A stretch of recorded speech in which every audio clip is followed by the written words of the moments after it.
Hello everyone, welcome back my YouTube channel. এই হচ্ছে Aprilia SR 150। বাংলাদেশে 150 সিসির স্কুটি কিন্তু খুবই কম। এপ্রিলার এই একটা স্কুটি আছে যেটা হচ্ছে 150 সিসি, আর 150 সিসি স্কুটারের প্রাইস কিন্তু অনেক বেশি। নর্মালি 150 সিসির স্কুটার মাত্র দুইটাই আছে, একটা হন্ডার এডিবি আছে আর একটা ইয়ামাহার আছে। দুইটার প্রাইস 5.5 লাখ টাকা থেকে 6 লাখ টাকা, কিন্তু এটার প্রাইস কিন্তু খুবই কম। এটার প্রাইস হচ্ছে মাত্র 2,32,000 টাকা। আগে প্রাইস অনেক বেশি ছিল, কিন্তু এখন প্রাইস কমাইছে। এই পিছনে এটার টায়ার সেকশন দেওয়া হয়েছে 120 সেকশনের টায়ার, আর সামনেও 120 সেকশনের টায়ার দেওয়া হয়েছে। দুই টায়ার সেকশনই সেম, সামনে পিছনে। প্রথম আমি স্কুটি দেখলাম যেটা সামনে পিছনে দুইটা টায়ারই সেম। এটার সামনে ডিস্ক ব্রেক ইউজ করা হয়েছে, এটার ABS ভেরিয়েন্টও আছে, আর পিছনে হচ্ছে ড্রাম ব্রেক। সামনে এলইডি লাইট, পিছনে এলইডি টেল লাইট, আর ইন্ডিকেটর লাইট ইউজ করা হয়েছে হচ্ছে গিয়ে হ্যালোজেন বাল্ব ইউজ করা হয়েছে। টেলিস্কোপিক সাসপেনশন ইউজ করা হয়েছে সামনে। বাইকটা সাইজে অনেক বড়, বিল্ড কোয়ালিটি খুবই ভালো। বাইকটার কালার অনেক সুন্দর, বিল্ড কোয়ালিটি অনেক ভালো। তিনটা কালারের এই বাইক আছে, একটা হচ্ছে ব্লু, এই একটা আরও একটা কালার আছে এই বাইকের। এই বাইকটাতে আপনারা মাইলেজ পাবেন 40-এর উপরে, সর্বনিম্ন আপনারা 40 পাবেন। এটার হর্স পাওয়ার হচ্ছে 10 আর টর্ক হচ্ছে 11। যেহেতু টর্ক এক বেশি, তাই আপনারা রেডি পিক আপ ভালো পাবেন।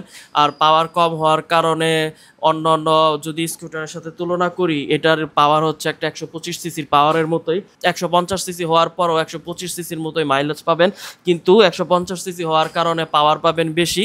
এই বাইকের যেটা আমি দেখাইলাম, এটা হচ্ছে ফ্যান, ইঞ্জিন কুলিং ফ্যান। প্রত্যেকটা স্কুটিতে ইঞ্জিন কুলিং ফ্যান দেওয়া থাকে। এই স্কুটির নিচে বুট স্পেস আছে, সিট খুললে বুট স্পেস আছে, মোটামুটি ভালো একটা বুট স্পেস আছে, যেটাতে আপনি একটা ছোট ব্যাগ, একটা হেলমেট ক্যারি করতে পারবেন এই স্কুটারের ভিতরে। এই স্কুটারের একটা প্রবলেম হয়েছে, এই স্কুটারটা এই 2 পিসি আছে বর্তমানে। এই স্কুটারটা কন্টিনিউ করতেছে না, তারা ডিসকন্টিনিউ করে দিছে। তাই শোরুমে এই দুইটা স্কুটারই আছে এপ্রিলার শোরুমে। এপ্রিলা আর KTM এর শোরুম দুইটা সেম। ওইখানে KTM এরও কয়েকটা বাইক আছে, এপ্রিলারও কয়েকটা এই স্কুটার আছে। এপ্রিলার বাইকও তারা ডিসকন্টিনিউ করে দিছে, তারা ব্র্যান্ড বাদ দিয়ে দিছে বাংলাদেশ থেকে।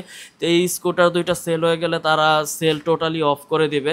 কিন্তু আপনারা কিনতে পারেন, অনেকেই কিনতেছে, অনেকে এপ্রিলার বাইকও কিনছে। কিন্তু সমস্যা হচ্ছে এপ্রিলার বাইকের পার্টসপাতি পাবেন না আপনারা। কিন্তু এটা ইজিলি 2-3 বছর চলবে যদি পার্টসপাতি কোনোভাবে অ্যাভেলেবেল করা যায়, বা আপনারা থার্ড পার্টি থেকে আনতে পারেন, তাহলে একটা কেনার মতো বাইক, খুবই ভালো একটা বাইক। বিল্ড কোয়ালিটি ভালো, মাইলেজ দিবে ভালো, 150 সিসি হওয়ার কারণে পাওয়ার পাবেন ভালো, আর বাইকটা খুবই কমফোর্টেবল। এই স্কুটিটা দেখতে চমৎকার সুন্দর লাগে। 120 সেকশনের টায়ার হওয়ার পরেও খুবই মোটা লাগে টায়ারগুলা। সামনে যেহেতু 120, সামনে 120 মানে অনেক মোটা, পিছনেও 120, পিছনেরটা 140 হলে ভালো হতো, কিন্তু সমস্যা নাই। সামনে যেহেতু 120 আছে, সামনে তো 110 দেয়, অনেকে 100 দেয়, 90 দেয়। তো থ্যাংক ইউ বন্ধুরা, ভিডিও ভালো লাগলে অবশ্যই লাইক কমেন্ট দিবেন। আর কোন বাইকের ডিটেলস দেখতে চান অবশ্যই জানাবেন। এই বাইকের প্রাইস হচ্ছে 2,32,000 টাকা। Thank you.